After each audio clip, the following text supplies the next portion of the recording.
you control have afflict 2, which means whenever a creature with afflict 2 becomes blocked, defending player loses 2 life. Whenever a non-token sliver you control dies, amass slivers 2, which... Amass is basically like you're creating one big zombie sliver. Like, it came from the Egyptians that they did a while back, where Nicobolus was making blue mummies out of everything. So I'd say that one's pretty good so far. You could read some of these too if you want. Yeah, just hand it on over. Okay. I'll let you. I'm gonna do this one, and then I'll let you do a few. I feel like we've done a lot of talking at the beginning, and so just trying to get through the cards, make sure we get through this deck. It's looking good so far, but it's Capricious Sliver is a 4 in red, 3/3. Sliver creatures you control have whenever this creature deals combat damage to a player, exile the top card of your library. You may play that card this turn. I mean, it just really depends on if you need to do that or not. It's a variation on like draw, but it's also like I don't know. It's a little more risky. A little bit more risky. Because you can't cast it, it's exiled. Alright, so we've got Descendant's Fury. 4 casting cost enchantment here. Whenever one or more creatures you control deal combat damage to a player, you may sacrifice one of them. If you do, you reveal cards from the top of your library until you reveal a creature card that shares a creature type with the sacrificed creature. Put that card onto the battlefield and the rest on the bottom of your library. So it's basically like you can sacrifice maybe a creature you're not totally into, and then maybe you can retrieve a better creature from your deck to replace it with. So. Though I will say this one thing about this. I don't know that this actually needs to be in a sliver deck, because all the slivers are going to be good. So sacrificing a good sliver for a gamble sliver is like, at that point, I'd almost just say, just put another sliver in, in its place. Alright, so we got For the Ancestors. Looks like a bunch of centaurs. Choose a creature type. Look Slivers. At the top 6 cards of your library. You reveal any number of cards of the chosen type from among them, and put the revealed cards into your hand, and put the rest on the bottom of your library in random order. You can also cast this from your graveyard with a 4 casting cost flashback. It's a green spell, and it's for 3. I would say I like this a lot better, because you are getting that card draw. It also has a flashback, so you could do it again. In a sliver deck that's mostly slivers, like it's gonna get you some cards probably into your hand. So that's gonna. Cards like this make me want to like take out cards like Descendant's Fury, because gives me more of a chance to draw a sliver. So the sliver power that this one gets, Hatchery Sliver for 2 casting cost 2/2, is Replicates. When you cast this spell, you may copy it for each time you pay the replicate cost. Each sliver has Replicates, and Replicates cost is equal to the mana cost. So, wow. This almost feels like a blue card, but yeah. And it's kind of, it sounds a little tricky, but it's really not. It's like you could do it over and over. This one was one colorless, one green, so that's a replicate cost. And, say you pay 4 of the right color combination, then you would have 2 of the... Yeah. It's basically makes more copies of your slivers. Which is nice. This is good. It's solid. And it's something that you could put out early, not using the replicate, and then like you could do the replicate later on the other silver cards. Okay. Oh, this is great. It's a white forecasting 2/2, and it gives double strike to your slivers. And double strike is double strike. Yeah. You thought first strike was bad. Well, have you tried a double strike? Looks like we got some board wipe here. 5 casting cost. Destroy all creatures. But you can change your mind and just destroy all artifacts and enchantments. If those pesky artifacts and enchantments are getting in your way. Which is terrible. Like, I really don't want people to know about how to destroy my stuff in my deck, my enchantment deck. But I think that's solid. I really like those cards that give you 2 decent choices. And it has that versatility, especially in a deck that has limited space in it. And that was a white spell, just so you know. We have a sorcery for 3 white, Harsh Mercy, and each player chooses a creature type. Destroy all creatures that aren't of the chosen type this way. They can't be regenerated. This would be really good if people aren't all playing tribal decks. So they might pick one of their types of creatures and have to destroy other ones. You're also going to be able to pick slivers, and all your slivers are going to be fine. You know, so it's really just like kind of like trying to take advantage of people who are playing on different strategies other than a strict tribal one. So I would say that's a solid choice. If anybody's been playing Magic for a while, you might remember a highly valued card in blue called Flying Men. It was a 1 casting cost 1/1 with flying, and it was rare to have that power. But now we have Gale Ride Sliver, 1 casting cost 1/1. It does have flying itself because it gives all sliver creatures flying. So take that, Flying Men. Yeah, that's pretty solid. Yeah. Okay, we have Synapse Sliver. It is a 5 costing blue 3/3, and whenever a sliver deals combat damage to a player, its controller may draw a card. So this is great. It's very in line with like a blue power, and just having that draw. And again, it's saying may. But one thing to remember when it says may, that's great because you could choose not to do it. But if you don't do it, you know, you have your turn basically to like, usually people give you a little bit of grace like in your turn, but like can be even more strict like during like tournament play and stuff. But you have to like remember to do the may abilities. Like you have to, like even in friendly things, like you don't want to get all the way around the table. New players get more grace amongst us, but it's just like you got to find ways to remember. So it's a gift and a curse, but that's a good card. All right, we got next one. We have Crippling Fear. It's so scary. 4 casting cost. Choose a creature type. Creatures that aren't the chosen type get -3/-3 until end of turn. So pretty good. If you're not playing against another tribal deck. And now we're gonna go to speed rounding because I could see the time and like I'm trying to keep it under an hour. Thank you all for going through this, but it's a 2/2 for 3 black lifelink. And when I say that, slivers. Just slivers lifelink, and that's solid. Let's see, we got 3 casting cost, 2/2. This one gives whenever this creature deals damage, it deals that much damage to target player or planeswalker. That's pretty awesome. Yeah. Brood Sliver, 5 for 3/3. When slivers deal combat damage to a player, its controller may create a 1/1 colorless sliver creature token. Awesome. This guy is a Toughy Sliver. He gives all slivers +3/+3, 6 casting cost 3/3 himself. But he also includes himself, so he's actually a 6/6 for 6. Which is nice. We have a Shapeshifter, Realm Walker, 2/3 for 3 green. It's a changeling, so it's every creature type. And you choose a type when it comes into the battlefield. Again, we're going to pick Sliver. You may look at the top card of your library at any time, and you may cast creature spells of the chosen type from thing. It's just essentially allowing you to speed things up, which is amazing. 100% solid. All right, we got this red and white 1/1 creature, and your creatures have flying and haste.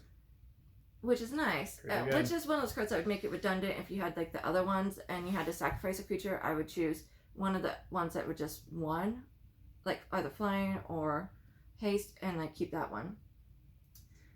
Decimate is a forecasting red-green sorcery. Destroy target artifact, target creature, target enchantment, and target land.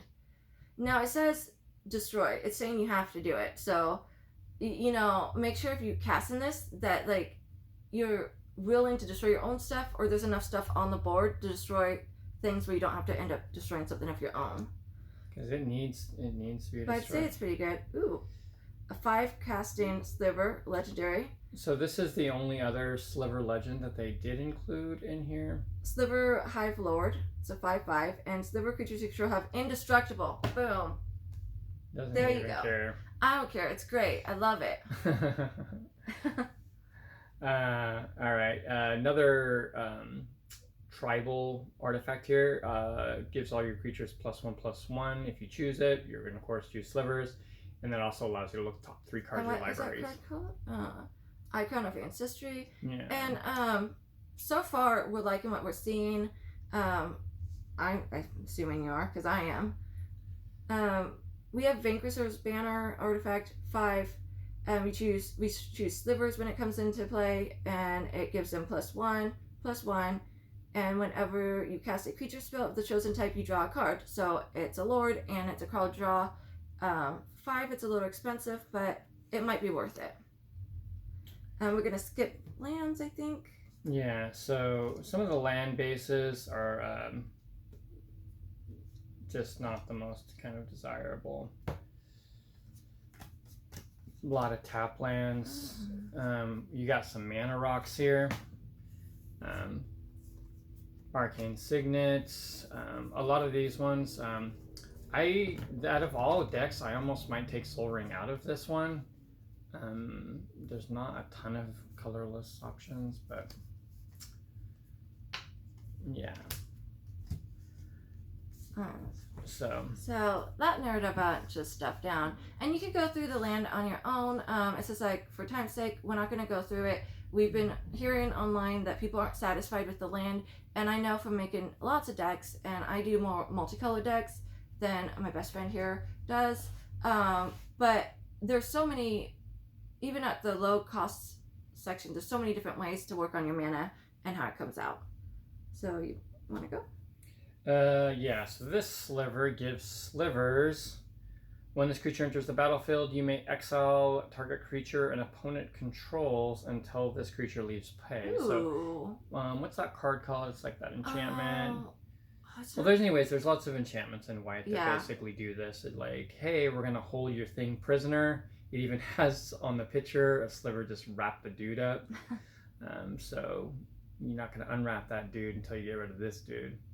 Or yeah, that's great, and that's very white. And we have another white sliver, a 2/2 for 2, that's given the sliver creatures vigilance, which is a very white ability. I really like how the abilities being chosen for the slivers what's that one called?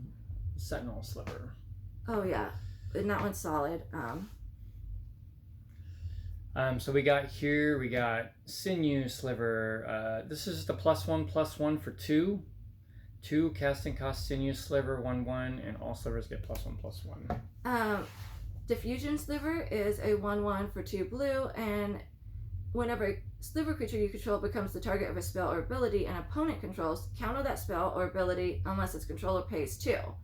That's really nice because it's making everything more expensive to come at you. And that might be a deciding factor of, especially in a group game, of whether a person comes after you or somebody else. So I think it's worth it. It's a little bit more of like a control board, and like that's something that blue and I feel like blue and white do really well. Is like kind of like controlling the variables on the board. So controlling. I do like control. Like that's probably yeah. We have a sorcery, Distant Melody. 4 cast in blue, and you choose a creature type, slivers. Draw a card for each permanent you control of that type. In which case, I honestly don't know. Like, this could be really dangerous. I would consider like changing this up for something else because there's so much draw already, and it's like it's one-time use, and it's like it's not a main ability. It's like use it closer to the beginning of the game. I would just honestly, I'd get a different card. Like I'd get a different card instead of that one. Maybe something that could be used multiple times, but not give you as much stuff. Okay, we have Shifting Sliver, which is a forecasting 2/2 blue. And they can't be blocked except by slivers. Whoa. So basically, if Whoa. you're playing a sliver deck, it's going to be blocked. None of your slivers can be blocked. That's pretty much like somebody has to have a way to stop you. And there are techniques that can make things hard to get through. But man, that's like really, that's the best, most complete, like limiting like who can block stuff that I've really seen. Besides like simply you can't be blocked. Alright, so what do we got? Windfall, 3 casting cost sorcery. Each player discards their hand, then draws cards equal to the greatest number of cards the player discarded. So yeah, just kind of more I'm gonna say I would also think of replacing this one because I know that we have really good slivers here, but I don't know that we have the most powerful slivers here, and so these would be everything's really low casting costs on that mana curve, and I would say this is an opportunity to skip this, and because you already have draw and stuff, and maybe you can find a sliver that's like cool that gives you something like that, and I would this is also just it happens once. So I would get something that can like be more useful ongoing and really round out that. But looking at this, I'm seeing a really solid deck for a beginning deck. Like it's gonna be fast. It's gonna work together the way it's going. You're gonna need to work on the mana base, it sounds like, and play around with that. And maybe we'll go a little bit into that on another video. Like because I know you're wanting to update this one. Like he's particularly excited to have like this 5-color tribal deck. I'm hoping to sometime soon be able to afford a sliver coin for this. Yeah. We actually have a really cool setup for tribal. We took all 5 of the tribal things. Yeah, and I definitely want to do a video of that, and it's amazing. We have so much stuff like together, like yeah, just like we have like separate stuff, but we keep it kind of together, like in the same spot, and like just a lot of really cool magic stuff that I really want to share with all of you. Maybe I'll do a short sometime going over like where we keep most of the magic stuff. Spoiler alert, it is a custom cabinet just for magic, which is pretty awesome. And yeah, that's the tribal decks were one of the most impressive things I think you've created besides a role-playing game for magic. But let's finish like going over what we think of this. My takeaway is I think this is worth the money. I don't know the price points of how much these cards cost, but just for the effort, like you're not having to go and figure out all the cards.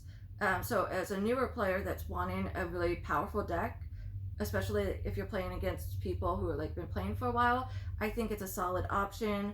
I think that there of course are going to be ways to like improve it probably, but the cards that there's not a lot of cards where I'd say like, yeah, take that out, definitely.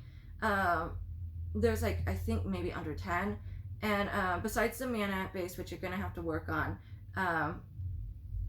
And then the other thing is like, just with like, when you have your regular deck, you might have it's like so good. Like a lot of my decks so good. And then a new card would come out and I'm like, well, now what? You know, so this is kind of like at the almost now what stage, where it's just like you're replacing things with better things, but the things are already pretty good. I would say it's pretty true to a tribal deck. I like it a lot better than the first one. Like, I would say, for me, I think it's worth it. Well, yeah, we were counting through the Eldrazi, and I guess there's 10 Eldrazi and 21 other creatures. Yeah, and that deck needed a lot of improvement just to make it work and stuff. And it wasn't, the mana seemed fine in that one. But it was it had the opposite problem in my opinion. But you can watch that video to like go over that. Eldrazi's are really fun to play. Better to play one-on-one because in group games people team up against you. But these slivers, they're gonna go fast too. Like I like that they included the low casting ones, and so the slivers I'd look for are like if there's higher casting like slivers. Like maybe look about replacing some cards there. And I might do like maybe I'll do a short sometime too, just like if I figure out how much things actually cost and how much it costs to update the deck when when Jeff here gets it updated, and just kind of do a little review on that. But yeah, it is missing Sliver Hive Lord is the main complaint that I've heard about this deck online. It was like basically a $2 land that's now upwards of $30 online because it was not included in this. But that sucks. But like, I will say that for a deck like this, paying like that $30, like it sucks that it went up so much. But it also might drop when popularity goes down. That's always a thing. You could wait, but there could be other cards that you could use that are different than that card. And like as far as like those lands that give like really good abilities, like for things like there's one in white that I have for where it's about creatures, and like one in green where it's about like I believe land. No, not land. Yeah, the land Gaia's Cradle. Gaia's Cradle. And those ones are like pretty expensive, so $30 is not that bad. If you really want it and can't afford $30, there is a chance that it could go down. Or Slivers could just forever be permanent and popular now. It's hard to tell how things are going to go. But, I don't know. Yeah. Thanks for having me. Yeah, I'm really glad. For those of you who don't know, I also do Dear Tamala. I recently started doing more videos, and Dear Tamala is more of an advice kind of thing. And this is more of a, like, gaming kind of thing. And, it's nice to actually interact with somebody, and especially somebody who knows so much. Like Jeff here is one of the like he was playing long before me, and like I came in, I'm like, oh my gosh, these people are experts. And like now I've been playing for a while, and I'm like, oh man, now I'm the expert. What's going on? But yeah, I've heard people ask you like, how do you keep all that stuff straight in your head? It's hard. A lot of times I do look up things, because if I'm not playing with certain mechanics regularly, and the people I play with aren't playing with those, it's easy to like not know 100% sure if I'm getting it completely right. And so even as a seasoned player, I think it's always good to be willing to check on things. And there should be no offenses in checking on things, like, or asking to check on things, even amongst friends. I also am neurodivergent. I have ADHD, and sometimes like I have trouble remembering things in certain ways. So I'm really good at like figuring stuff out, but sometimes have trouble remembering things. And I know some other people I know have different reasons for like having trouble with that memory stuff, and just need to like have reminders about things. Yeah. But it's about that time now, and the next video we'll be going over one of the last two decks for the Masters Commander decks, and then after that we're going to do some other videos going further with those decks that will go in more detail. And again, please subscribe if you like this. Feel free to check out my advice stuff. I do give good advice. She gives good advice. It's my superpower, actually. That and math, which is weird. But feel free to talk anything nerd, ask anything about magic, share anything you want. I really am wanting to interact with people.